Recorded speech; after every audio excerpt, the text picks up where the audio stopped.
Welcome to heCast, the official podcast of He Changed It. As always, I am Mike Chisholm. As always, I am so excited to have conversations around the world of men's mental wellness.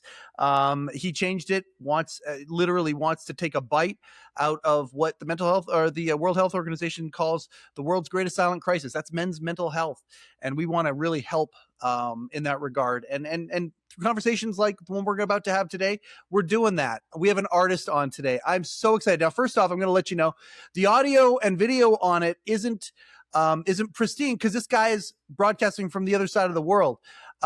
He's in England right now, and I just appreciate the fact that that Sean B.W. Parker has taken time out of his schedule to come on here. Now, he's done some amazing pieces that are out there in pop culture. He's an amazing artist. He's a writer, poet, singer as well. You can look him up on all over the internet in different ways. We'll post his link tree and all the different things that he does, but he's put these caricatures of people that have affected him in pop culture out there in the universe. And those people have responded back. People like Ricky Gervais, people like Nick Cave, among others.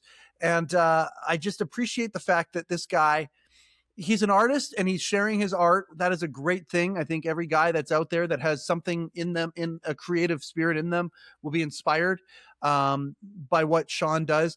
He's got a TED Talk. He grew up as a stammerer or stutterer, as we say in North America. His TED Talk, I mean, you think about it, what, TED Talk, a stutterer doing a TED Talk? Yeah, and it's a really good one. So I highly recommend looking at that.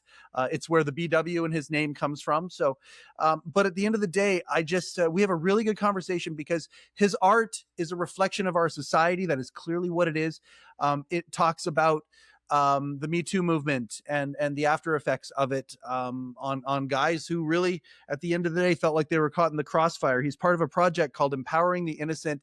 We touch on it here, but as the university that he's associated with, and he start to roll this out, he's going to come back on and talk about it a little bit more. But the idea of cancel culture, outrage culture, these things that are out there. We talk music, what inspired him. We talk about David Bowie and Nine Inch Nails and all sorts of other stuff as well. It's just a really fun conversation. I appreciate this guy so much. When it got put on my roll sheet that he was going to be the guest, our producer Joel said to me, he goes, "Oh, I think you're really going to like that one." Boy, was he not kidding. I feel like I've met a brother from another mother. Please enjoy our conversation today with Sean Parker.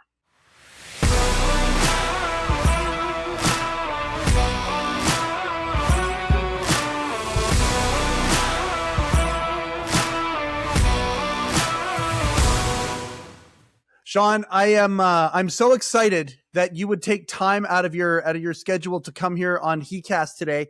Artists to me are extremely important, and in this crazy time that we live in, I believe that artists couldn't be more important, because what artists do is they take, whether it's music, whether it's art itself, writing, activism, which by the way you do all of, they are a reflection as to who we are as a species, as a society, and what we're going through right now. I cannot thank you enough for taking time out of your schedule to come on to heCast today, Sean. Very delighted to be here. Thank you, Mike. It's a true honor. Oh man, I appreciate you saying that. The honor's all mine. Okay, before we get going here, where are you broadcasting from today? Yeah, I'm here at home in Worthing, West Sussex, which is on the south coast of England. Okay, the south coast of England. Raised in Wales, right? Yeah, yes. I was born in Exeter in Devon, which is in the southwest here. And then at the age of 10, my parents split up, and our father took us to South Wales, 200 miles up the country. So yeah, but then I spent my teenage years there. All right. I'm gonna right now go into what your TED Talk was about, because people already can kind of hear it. And I just appreciate the fact that you have your TED Talk on stammering, or stuttering, as we like to say here in North America. Did you have that when you were at that age, when you were moving and growing up in a different place? Was that already something that you were dealing with? Yeah, absolutely. It kind of started when I was about 5 years old, 1980. It's quite ironic because my mum's a speech therapist, but she wasn't like a very, very passionate one, to be honest. But it's a beautiful irony in its way. That's the kind of family I come from, really. And it was bad all my life. You're not supposed to say bad in the stuttering activist world, but let's be real. It was intense for 20 years. Um, Stopped me getting jobs, stopped me being a confident person, and then. But I always really wanted to teach, so I wanted to get somewhere to be able to do that. I had some speech therapy at about the age of 24 in London, and I learned some tricks, which helped me then to teach for 10 years in Istanbul, which got it to a place which is not perfect, never perfect. I don't aim for perfection, uh, but I can communicate, and that's what my stammer is these days, basically. Well, yeah, you communicate in all sorts of ways. You talk about communicating in 2D, 3D, 4D. You can communicate in all of them, again, because of that artistic ability that you have. Was that nurtured? So I mean, it's tough when you grow up with something like that, where you're different. Whatever that difference is, when you're a kid, many times those differences can cause many rifts and all sorts of development things, but it can also sometimes inspire. The fact that you were growing up with this, did the artistic part of you, was it there early on? Was it an escape for you at that point? Because at the end of the day, it doesn't matter how well you speak or whatever. When you are an artist and you're creating and you're a creative, none of that stuff matters at all, and you can express yourself in different ways. Was that always there as well? I think so. It's a really good question. I enjoyed books from young, from about the age of 8. Getting into the world of books would open your imagination, as it does for most kids, and they discover that joy if they get the chance. And that started the process of the imaginary sort of path, which then gives itself into its own creativity later on. And so that was probably started then. When it comes to genes, I think that I know that my dad is a very creative man. Yeah, he had his issues. He was a traditional man in a progressive marriage, which is might not be totally unfamiliar to some of your viewers. And there was a lot of conflict with that. But he was super creative. He was a drama lecturer at Exeter University. He built like a cathedral of trees in his garden, apparently in Wales. Lots of things that I wasn't aware of. But he took a stage show around the West. He was very into theatre and drama. I realised early that because of my speech, theatre and drama wouldn't be for me. But it's also not me because I don't pretend so well. So yeah, I'm very much myself. And that, I don't know, I've never got into acting for maybe those reasons, but I definitely have a strong creative gene and I can't deny it. Other people have tried to deny it on my book. It doesn't do much for us in this materialistic world, but I do what I can in creation. So once you put brush to canvas, how old were you at that point when you realized that, oh man, not only can I actually paint, but I actually have something to say through my art? How old were you around that point when that was revealing itself to you? Well, when it comes to visual art, that's been a much slower and stuttery process than the other things I do. I started to draw at maybe age of 14. I remember clearly drawing a picture of Prince on the cover of the Love Sexy album. He's naked. And I did this because it's a very aesthetic picture, you might remember. And I just copied this. Yep. And my dad thought, that's incredible. Thank you. And I realized I got a love for it and I was absorbed into it for a week. Then, though, I didn't pursue art until the age of 14, not until I was 22. After my dad had died, I went back to art college in that kind of searching for myself period and started to paint. I wanted to be a film director at that point. So started with that in mind, but realized that wasn't for me. And I seem to have frozen. And then I discovered on the foundation course for the film that I really enjoyed painting. And since then, I've just been doing more and more painting. Had a bit of a pause then with Istanbul, where I really got into music. Then in COVID years, those wonderful COVID years, I discovered painting again. And I haven't stopped this decade. I've just been getting bigger and bigger, as they say, in that since COVID. Well, you certainly have a style that is all your own, and yet at the same time, you can see that there were influences. And I would love to know who some of the influences were as you were building your style and who you are and what you wanted to put out there. Obviously, the influence of music and the music and the influence of entertainers, was paramount. I just love the John Cleese. I mean, I love a lot of your portraits, your versions of portraits of some of these people that many of us know and respect, and certainly that's a good gateway point for people to look at your art. But boy, when you see some of the other stuff, in your own way, you convey all sorts of emotions, and it's very, very impressive stuff. Who were some of the people that inspired you as you were figuring out your style? Wow, it's amazing to hear. Yeah, as you intuited, I take from all of culture, so all over the place, and I have a great love for art history, art culture. There's a big punk in me, but that punk doesn't go to tearing up the past very well. I like history, so I kind of can't do that part of being a Dada punkist, though I try. So yeah, David Bowie is always at the front of my mind in terms of I was going to ask. Okay, I've got it down here. I was surprised to not see David Bowie in the list when I went through everything. That was a guy that I was surprised not to see. I was very, very surprised about that. Oh, well, I don't know why he's not on that. I should have put him on there. I have a picture of him. Oh, have you done David Bowie? Have you done a version of David Bowie? I do. It's a bit old now. Well, 2023, it's not old, but it's a picture of him with Kate Moss. It's not called David Bowie. It's called David and Kate, which is the reason it won't be on the list. Oh my God, I saw that. Oh my God, that's so funny. Okay. Anyway, that's it. Yeah, Dave and Kate. I did see that one. All right, fair enough. Yep. So Bowie's a huge inspiration for you. Yeah, absolutely. Since 1992, which was 15 years after his peak, it enters your life as a 17-year-old, and it's what the fuck? Is it okay to swear on here? I don't know. Swear. Say whatever you want, buddy. Yeah, no problem at all. So yeah, it's like what the hell is this? Right. And it's the fact that it can touch you like that in 1992 when it was written in 1975 and things is mind-blowing, because it means that it's timeless, and it really is. It's rich as hell. I put it on now. I'll put it on after our show and get into Diamond Dogs or something. We've taken away to whatever he made. And then you realize you love what these guys are doing. The imagery stuff with Bowie is important to him and to his fans, less so to me. I'm just really about the music with him.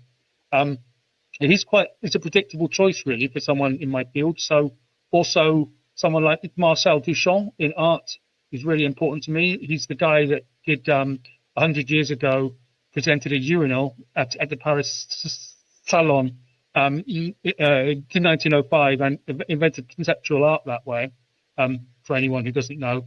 And that redefined what sculpture is. He said that, I'm presenting this and that's the important part. That's led to terrible crimes in art for 100 years, but it was still really, really important. And then you realized he was a great painter before he started, a really beautiful cubist painter before he did that. So you're like, depth of talent in Marcel Duchamp, So him there on the visual art side. And then with the writing, which I 12 books out and I'm a writer, Mr. Dylan Thomas, who's a Welsh poet, Under Milkwood, all that poetry, storming alcoholic who died in 1953 in New York. But the way he put together words is something one aspires to. It's like if I can ever impart the feeling to what somebody else has to read a Dylan Thomas poem on their own, something towards that, then I've achieved something. That's the kind of vibe that he brings. So Marcel Duchamp, Bowie, Dylan Thomas, just for free now, But I've got the world of art in my head. Well, of course, and I mean, when I think about artists, you talk about your father being a teacher in the dramatic field. I think about improvisation, and I think about yes and the ability to be able to take something and then build upon it, be inspired by something and build upon it. And sometimes that inspiration is evident, very evident, and sometimes it's not. Sometimes there's only an echo, and sometimes it was just the inspiration for creativity, and it's something new entirely. And I love that. You bring up Bowie, and like I said at the beginning of this, I want to have a nice freeform conversation. Anytime I have an artist on here, yeah, there's stuff that we can talk about. Yeah, it's around men's mental wellness, but at the end of the day, I just love bonding about things. My favorite concert of all time, it wasn't in 1992. It was actually in 1995. I wore the shirt here because of it. That's Trent Reznor on my shirt. And my favorite concert, I've been to a lot of concerts in my life. Trent Reznor from Nine Inch Nails, an artist in his own right. But in 1995, David Bowie came out with an album called Outside. Most people, when they talk about Bowie and they say how much they love him, I'm like, what did you think of Outside? And many times I get a blank stare. They've never even listened to that album before. And during that time, they went on tour with Nine Inch Nails for I don't know how long of a tour it was. It was in 1995. I happened to see it, and it was Nine Inch Nails doing an entire set. And then Bowie came out on stage, and the Nine Inch Nails machine did a couple versions of his songs. They did a couple duets, and then Bowie's band came out, and Trent and David did a version of Hurt, Trent's iconic Nine Inch Nails song Hurt, in a duet. And then Trent left the stage, and David Bowie did an entire concert with some hits, but it was mostly that experimental Outside. And it was one of the most amazing things I've ever been to in my whole life. 30 years later, I'm still talking about it. And when he was on stage, he was hypnotic. He was like, I look at paintings like what you do, and you get transfixed sometimes. You look at them and you just kind of can't take your eyes off of them, and they're not moving. And Bowie wasn't moving. He'd be on stage and he would just stand there in front of the microphone.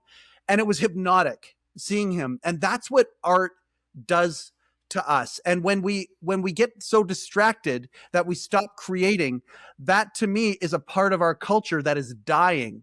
And I feel like you are one of these people that are not letting that happen. You're saying, no, this needs to be seen. This needs to be heard. And when it comes to your art, I guess my question is do you have an outcome for it, or is the process and what you put out there the outcome, and then it's up to us to interpret from there? Before I answer that, and here it is, I saw that tour as well, and that was the only time that I saw Mr. Bowie here in London, and it was absolutely mesmerizing. So, yeah, it's the only time I got to see him. That was it. No kidding. So I hear you, and best track on Outside, I have not been to Oxford Town, is my favorite. So good. Yes. Oh my God. Okay. Yeah. Anyway, so yeah. Brilliant song. As I go now with art, there is no outcome. It's not because it's entirely open-ended. It is not. I like things to be finished. I'm a finisher. But I don't control it. So it tells me when it's done. The painting I have enough experience, I suppose, for it to go, it's done, and leave it. That's the biggest challenge. And with the songs as well, I do it a bit more differently than things like Cascade, which is old. Yeah, it's almost 20 years old now. That was a band recording, But now I do things much more studio based and the sample based, and that can go on and on if you're not careful, as Trent could have done in 92, So you try and he'll tinker forever. Yep. Exactly. I don't actually like remix culture terribly much, because you can remix something to death, and the first thing you heard is the thing of what it is. When I first did the Cure's album, Mixed Up, big Cure fan, I was they got big and they released this remix album almost as a cash-in, because you can earn lots of money with remixes, and they were nothing like as powerful as original Cure songs. And it's difficult with your heroes at 15 to say, this is a bit naff, I can't wait till the next album. But that's what we were, and I didn't really say that because... So, yeah, I'm not a big fan of remix culture, but that won't stop me doing experimental things to see where the things go. In the process itself, yeah, I love doing it. I love being involved in a painting, particularly with the songs. I enjoy the process of everything I do. I've got more of a system now than I've ever had before, so I know what's going to work. But so that I don't get too predictable, I will try to fuck with that system a little bit here and there to see what I can create that's going to be different from the last thing. Everything needs to be a little bit different from the last thing, if not radically different in what I do. I love that. And it's funny playing with that. Like, I feel the same way about remixes, but I also like, I get them all. Every single time, you know, if it's a band that I love, you know, if it's a heart band or whatever to me, I will get them, but I have a very high bar for if that song, like, I'll give you an example. Depeche Mode is a band I love very, very, very much. There's a band that it went down the remix path big time, but every once in a while I'll hear a remix of a version of one of their songs, a reinterpretation of one of their songs, and it'll hit me in a different way than the original ever did. For artists, what I really enjoy it when an artist has somebody who's very enthusiastic about what they do. They might buy an artist proof or a print or whatever if they can't afford an original. And the artist will then do something, will flourish it a little bit. We'll do something a little bit to it to make it unique a little bit in its own way. Is that something that you've ever experimented with as people buy your prints? I haven't had enough people buy my prints to give me what are you talking about, the artist prints, to have an intelligent answer to it. You know, it's always good to have I mean, if you come to an artist on the remix first and then you find their stuff later on, you fall in love with the remix, then that's interesting, isn't it? It's like doing the film after the book, or vice versa. It's the ever going argument where, you know, I think I read the 1984 when I was 10, and then I saw the film when I was 20, and I was very, very struck by the film. But the film felt like everybody's. It was so well done. It was really like the book, but it felt like everybody's. The book felt like mine because books didn't feel like yours, don't they? So it was that difference between those two things was of interest to me. With the remixes, I've heard too much of them. If a friend says, listen to this, you're going to love it, I will absolutely listen, and often I will love it, especially dance stuff. Trent Reznor does incredible remixes. He's got a thing for it, isn't he? Or brilliant ones I've done of his work, I know. And stuff with more dance-based things, like beats, that will get me, rather than when they try and strip everything out to make what I intended to make in the studio. No, we like what you made in the studio, you know. It's a complicated one, and everyone's going to have their own opinion on that, aren't they? So. I love what you said about books and film. How even like I've been in situations where I've communally read books with people, you know, like a not quite a maybe as formal as a book club, but like 3 or 4 of us are reading a book at the same time, and we go back and forth. But it is still a personal thing, rather than when you're in a theater watching it. It is that communal experience, and art is very, very much like that as well. It's a very personal thing. And the way that we interpret things is very personal as well. I love that you're into the pop culture stuff. I want to talk about some of your pieces because they've been noted. It's funny that you say Cascade is that old, because I know one of the people that responded to your art is Nick Cave. And when I heard Cascade, I'm like, oh yeah, I hear how this motherfucker is influenced by Nick Cave like crazy. Like I could totally hear the influence there. And I thought that, and then, you know, seeing the portrait and knowing that, is that what that was? Like, you've got a few people who you've done these portraits for, and they've responded back to them. That's, if I have it right. Is that correct? Yeah. This is a really interesting upshot of the social media where I do the portraits because I'm inspired by someone, gets into my head, and I can't sleep until I've done it, sort of thing, over a few days. Or, you know, really want to do it. The first time this happened was with Mr. Ricky Gervais, comedian. End of '94. I did a picture of him because I was struck by his tour and he was being brilliant. And I did a very kind of cubist thing of him. I was really happy with it. It was successful. Stuck it on X, Twitter. It was X by then. And he shared it with its 14 million supporters. And so obviously my X went through the roof, and it was like, Christ, he did the same thing on Blue Sky just to make sure we had a balance of, you know, I'm like that. And so it was, and I was so delighted that he obviously approved from doing that, and he said brilliant stuff underneath it. So, and then after him, there was Scott Adams. I did it for him too because I admired that man's mind. Rest in peace. And the Kristin Hersh of the Flying Muses. I'm a massive fan since a boy. That's not as big as these other guys, but I love that woman songs. And then, yeah, about 6 months ago, I did Nick Cave, did this gothic thing about him because I live quite close to Brighton, where he spent sort of 10 years. His music's been a growing part of my life all my life. He's always been respected my entire life. Yep. In the late 90s, my ex-girlfriend loved him so much. I'm like, oh, who's that gothic tosser?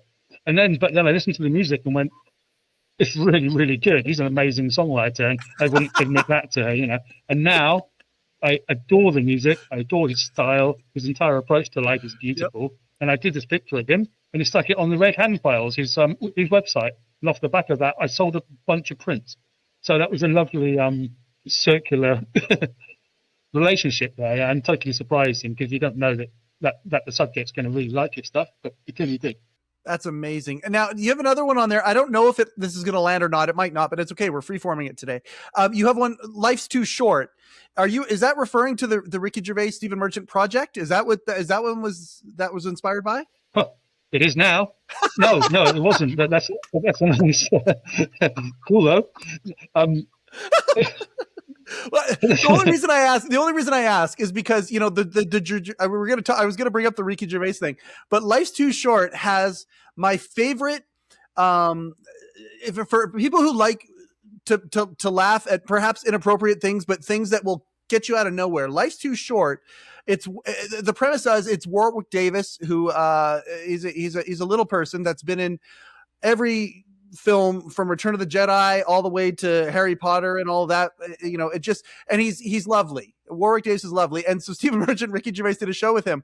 There is a clip. If you just look up Liam Neeson, Ricky Gervais, stand-up comedy or getting into comedy, improv comedy. If you just look up that clip, you'll see what I'm talking about. And it's from Life's Too Short. It's my favorite sketch of any show at any time in history. It's the funniest thing I've ever seen.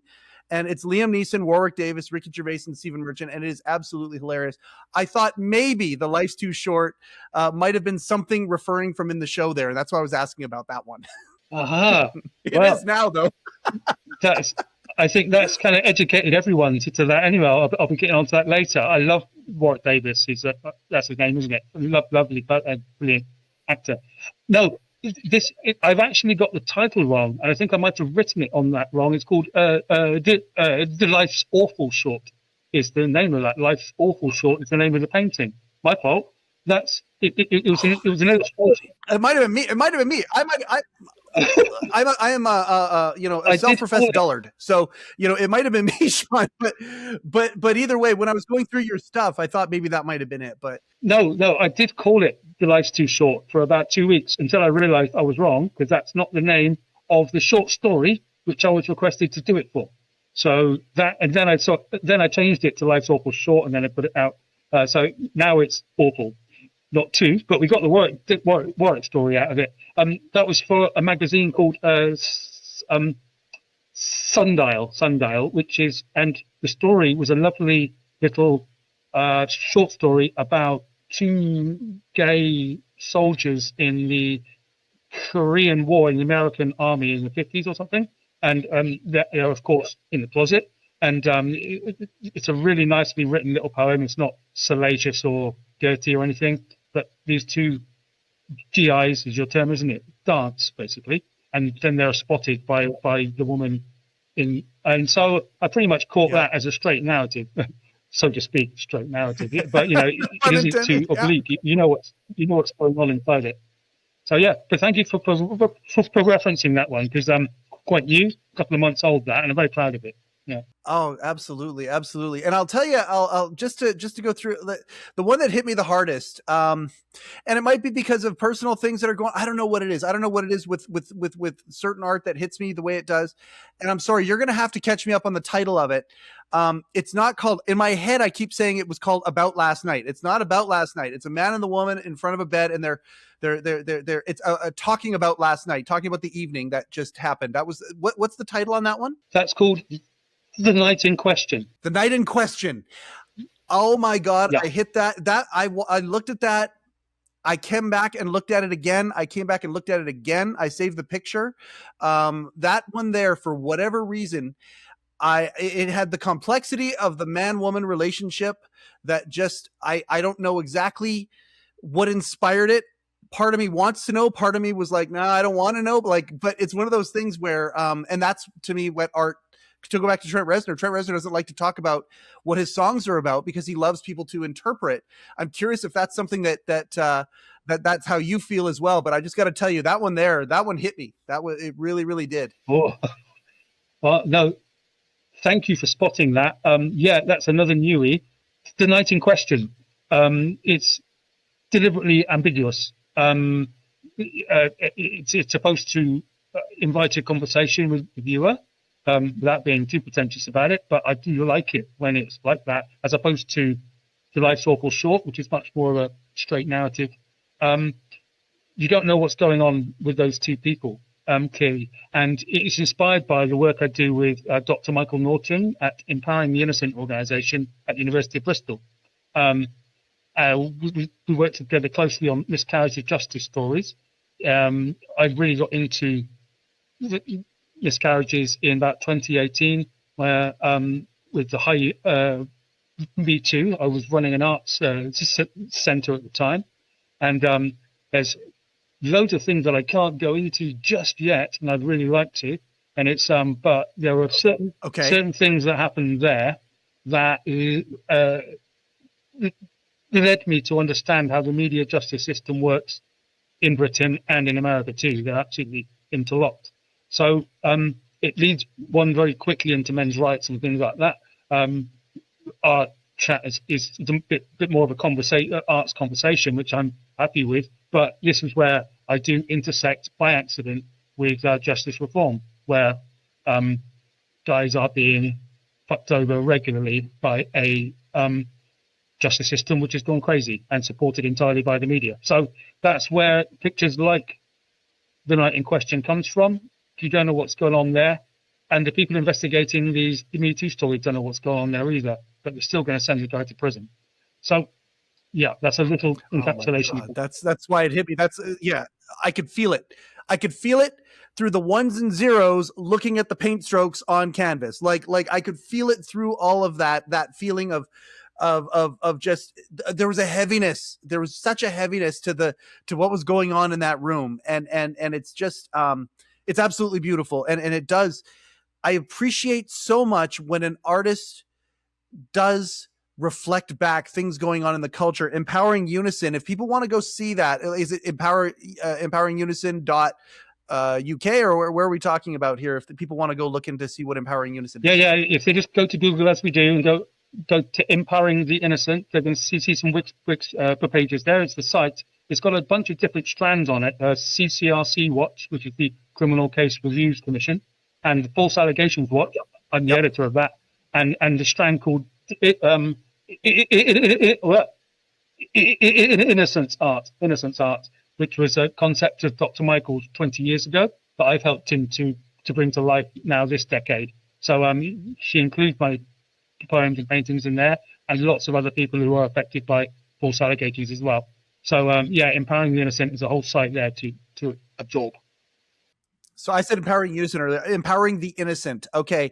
I got to tell you something here too, Sean, honestly. When I knew you were coming on today, I hoped that I could get you stammering a little bit. And the reason I hope that is because I know that comes from being excited and being involved in I love that. And to hear you talk about it, I can feel the passion that you have for the project. The things that are going on in the UK right now, I want to talk about this again from the artist perspective. I love talking to stand-up comics for the same reason. They're artists just of a different ilk, of a different medium. And they are reflections to what's going on in society. In the UK in particular, you're hearing stories here across the pond about, people getting prison times for things they're putting up on social media. You're hearing people, our American friends. I'm Canadian. We've always, we don't have the same freedom of speech that our American friends have, but freedom of speech is one of those things. Freedom of expression is one of those things that I think gets taken for granted a lot. Over in the UK right now, you're hearing these stories where people are actually getting prison time for voicing opinions, and not saying that they're great opinions. I'm not gonna vouch for anybody or any, and when it comes to that. But at the end of the day, just being able to say how you feel, and having ramifications of that magnitude. You talked about cancel culture earlier, and the idea that the night in question is about Me Too, another polarizing event that's happened around the world. Um, I don't know that there's ever been a more important time for artists to be doing what they're doing and expressing themselves the way that they do. You certainly have that conscience. I would love to hear some of your perspectives on things. Again, we're just talking here. We're just sharing ideas. We're not doing anything, trying to promote any agendas or anything like that. But I'm super curious about your point of view on things. Well, it's absolutely in my wheelhouse. It's a Unfortunately, the freedom of speech conversation has pushed lots of liberal, left-wing people who used to be progressive and things like that, which is me, into this bizarre place in the center where, but also I get called far right for wanting to be able to express myself. It's happened before, and it's like this is Yep. it's a crunching of the media against creatives.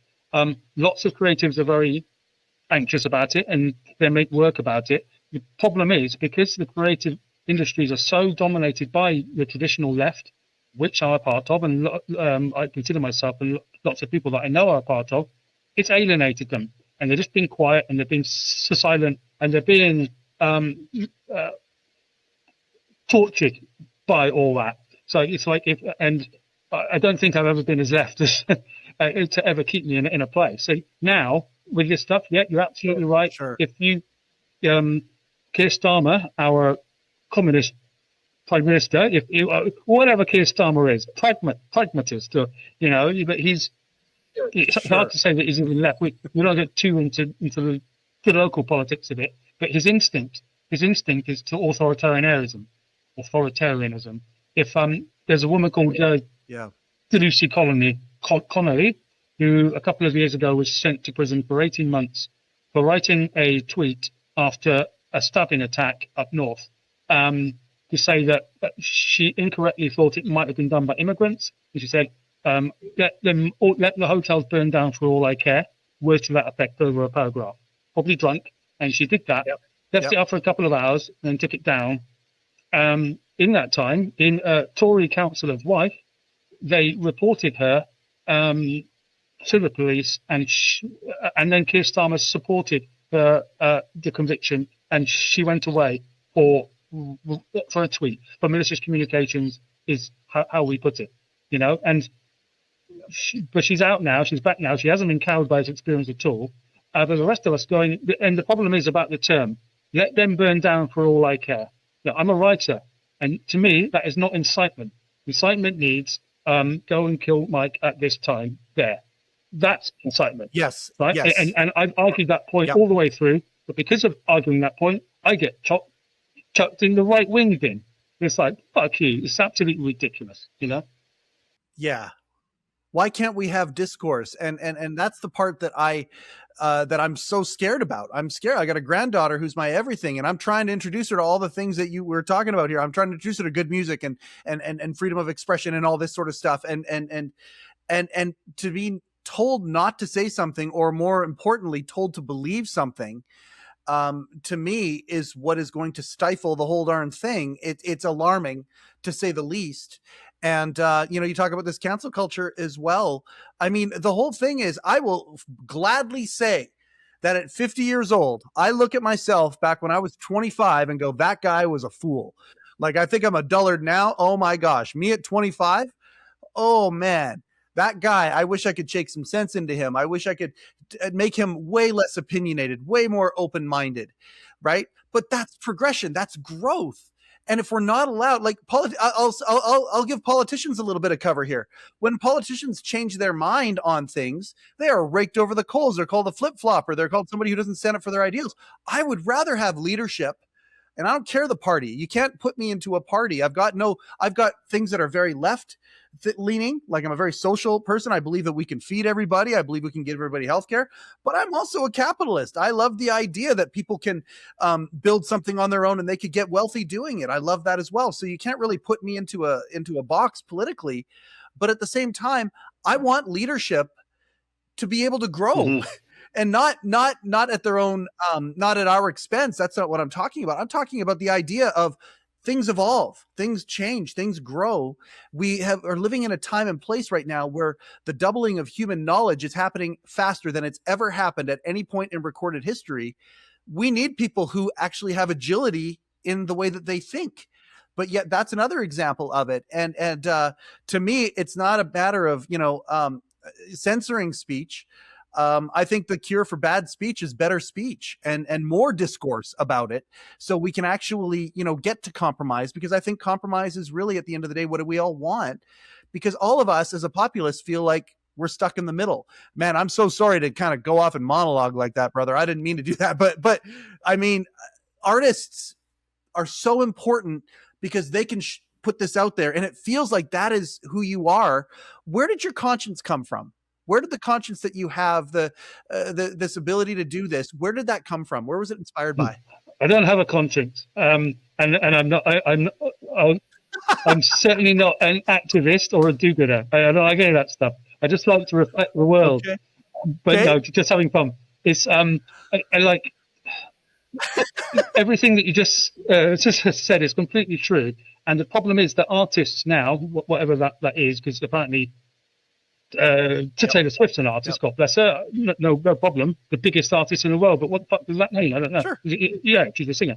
The thing is that artists now they seem to see it as so much of a career. I just got an Instagram account not like that long ago. And what you have is absolutely millions of attractive young Ukrainians just slowly on the reel. They have been told that the audience wants to look at them as much as their picture, actually much more. So get you both in there to sell it. That is fucked up. That's got nothing to do with art whatsoever. And it's like, yeah, it's a 50-year-old bloke saying that, but it's like, and so you have to check yourself and go, what am I missing here? The fact is that they're doing a beautifully done cubist piece of abstract, but it says nothing. All it says is that I'm presenting this on Instagram, and that's not enough. So the problem is now there are a lot of artists, but they're not actually saying anything. The comedians are trying, God bless them. And the musicians, though, it's only the old farts like John Lydon, Nick Cave, Morrissey. I don't know anyone in America, North America. I'm sure there are some hip-hoppers who are actually doing bass things. But what you notice in them, they're all of our generation, a bit older. We're going to see what happens to the younger lot.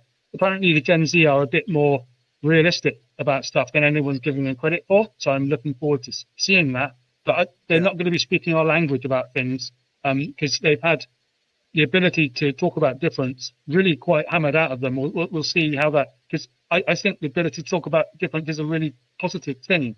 The guy is black and I want to talk about his black characteristics. It doesn't make me a racist, however much they say it is. And I will always stick to that. And if a man is there's a woman, and she's an actual woman, and I want to talk about her actual womanness without being called a sexist, and that's the artistic spirit in me.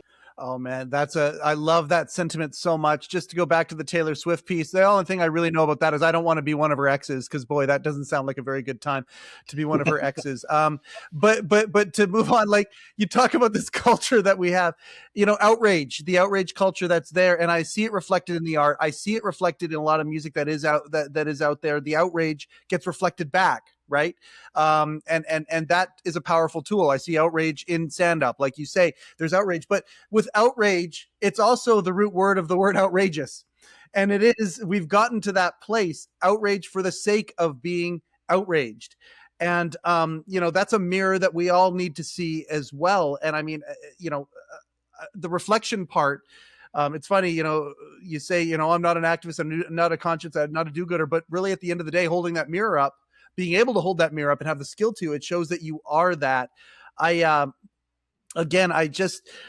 I hate that we are getting close to the end of this because it feels like we're just getting started. Do you tell me tell me about exhibits that you do? If people want to come see your art, where's the best place? Obviously, we're going to put it in the links in the description and all of that stuff. If people want to see your art, Sean, where's the best place to see it? If you know, kind of online, if you go to Saatchi Art Gallery, SaatchiArtOnline.com, just do my name, Sean B.W. Parker, Yep. Saatchi Art, and they will see my page where I store all of my work over the last 20 years. So it's all on there. And I often have them in exhibitions. They're in rolling exhibitions here and there in Britain, usually. And yeah, I'm in the Pearson. I was going to say mostly in Britain, or is it? Yeah. Unfortunately for now, yeah. If I go global physically, that'll be a new dimension, and that'll be rather cool. We'll see. But I'm in the Pearson and Pearson Gallery in Plymouth in June, which is quite a big deal. So that's nice. I just heard that recently. So, but there's a bunch of things happening this year, which I won't bore you with. Congratulations. They can see it at the Saatchi Art or on my X account, where I do lots of news, as you said. We'll throw up the links and whatnot as well, and obviously you can take this conversation and use it for whatever we want to promote what you're doing. That's so great. It's congratulations on that upcoming exhibit. That's fantastic. I get another question for you. Just an art, being a bloke from Britain. The idea that Banksy's identity perhaps has been revealed. That's just in the last few days here. Curious if we went to a Banksy exhibit in Vancouver not that long ago, and I mean, I was just blown away. You talk about social commentary and all that stuff in the street art scene. What do you think of the idea about Banksy being revealed? I can't bear Banksy. I hate him. But my colleague, really, Dr. Norton at Bristol loves him to bits. And so I don't know if he likes it when I say that or not. Yeah. And nobody else in Britain says it. I can't bear Banksy. It's not that he's not talented. He's very clever. And he's been doing this for 30 years. Yeah. It's just that I feel like I'm being preached to by a Guardian columnist with a spray can, and when he's doing his thing. And I've just somewhat had enough of it. The thing that he did in Jerusalem with the Hotel Jerusalem, which is absolutely unbelievable. He's done so many clever things, and the picture that went, I mean, he's done loads and loads of, and anything I say is purely based on jealousy, by the way, so don't get that wrong. It's just that he's, overdone, because the Guardian adores him. Anything that Guardian loves, he's got to get out of here, So I'm being perverse. Sure. No, that... So who is he? I get that, but again, what is an artist supposed to do? He wasn't who I was hoping it was. That's all I know. I always subscribed to the theory that he was Jimmy Cauty from the KLF, and that made me so happy to think that because the KLF is my favorite dance band of all time. I love the KLF so much, and the idea that Jimmy Cauty from the KLF might have been Banksy, I've held on to that for years, hoping that were the case. And as soon as I found out it wasn't, I was like, okay, well, all right. But artists are supposed to invoke emotion, and he does that. He did that in you right there. And the idea of them being clever, having something to say, creating discussion points, all of that's the point. That's the point of this stuff. And really, you're keeping that spirit alive. You're chasing. There's a lot of guys who listen to this podcast. To bring it back to He Changed It for a second, there's a lot of guys out there who are they got their head down. They're working a job that they were told to get. They painted by the lines that they were supposed to paint by, to use they connected the dots that they were supposed to connect. They went and got the house and the career and the family and all that, but they're not necessarily being fulfilled because there's a part of them, they've never taken that creative spirit inside them and exercised it, whatever that might be. It might be athletics. It might be artistic. It might be something else entirely, but many times they don't explore that. And I just wonder, do you see that? Do you see a lot of these guys that are living quiet lives of desperation, and you're like, you know what? I'm an artist and I'm trying to figure out my way in the world as an artist, but boy, thank God I'm doing what I was meant to do. It feels like that's who you are, Sean. I guess. I've never had so much empathy, sympathy for men than I've had in the last 10 years. I felt the pain, and I've seen it, and I've experienced a lot of. Now, there's a certain look that people of our age and down to 35. Like, I'm not going to go too much younger than that for our own purposes.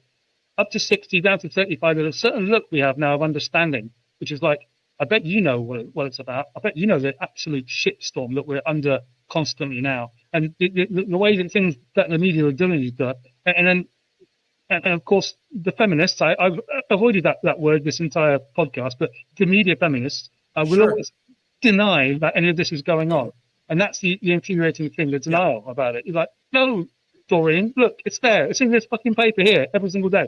You know, and we're all feeling it. I care a great deal. Yep. I think things like heCast are fantastic. I have difficulty sometimes about the word to vulnerability and things like this, because I think possibly because I'm quite in touch with my own emotions anyway. I've never seen it as an issue to talk about them, but I know that not all men are like that, and loads of expectations are on. A lot of things that other guys will to take on and wear, I got rid of a long time ago. I've been a deadbeat dad. I've had to leave for families. I've had parental alienation, but the whole lot. So I kind of, I haven't been kind of particularly honourable within that. I was a much younger man, and it's a bigger story than we've got time for now. But it's like, yeah, the artistic thing always took precedence over anything else, and I had to keep it going as just a kind of I don't know why, you know. And so if other guys go, I can do what that twat's doing, then it's like brilliant. That's entirely the idea. Yes, you can. Whether you stay in your situation or you just tweak your situation so that you can do it and assert yourself within that. That would be ideal, wouldn't it? I could not have said it better myself, and we're going to finish the episode on that. That was, I cannot thank you enough for saying what you said. It's so much common sense. You know, the word vulnerability, you do live it. And to be able to say that, what you just said, you know, without fear of judgment, without fear, and maybe the fear is there, but you say it nonetheless. To put out there what you do, I appreciate it very, very much. Again, I go back to your TED Talk. By the way, if you want to know where the BW in Sean BW Parker comes from, go watch his TED Talk. You'll see it, and it's worth watching because it'll also give you some understanding and empathy of those out there who have been touched by the stammering. And I can't thank you enough for doing this. I hope at some point I can make it across the pond and I can meet you in person. I really would love that. You know, I can't really fake my enthusiasm for things. I am who I am. You can tell, I think, that your art really did affect me, and it does affect me. I just appreciate you very much. Thanks for being on the planet. Thank you very much for what you're doing with empowering the innocent. It's very important stuff. And thank you very much for taking time to be on heCast today, man. Thank you for the most enjoyable podcast I've done in 5 years since I started doing this. Such fun, Mike. Thank you such a lot. Such fun. Oh, I appreciate that. Thank you for saying that. Yeah. You can't fake it, right, everybody? That's what it's all about. It's about being authentic, and that's who we are. That's what we talk about at He Changed It. If you haven't downloaded the He Changed It app, what the heck are you waiting for? This has been another episode of heCast, the official podcast of He Changed It. My name is Mike Chisholm. Go change something.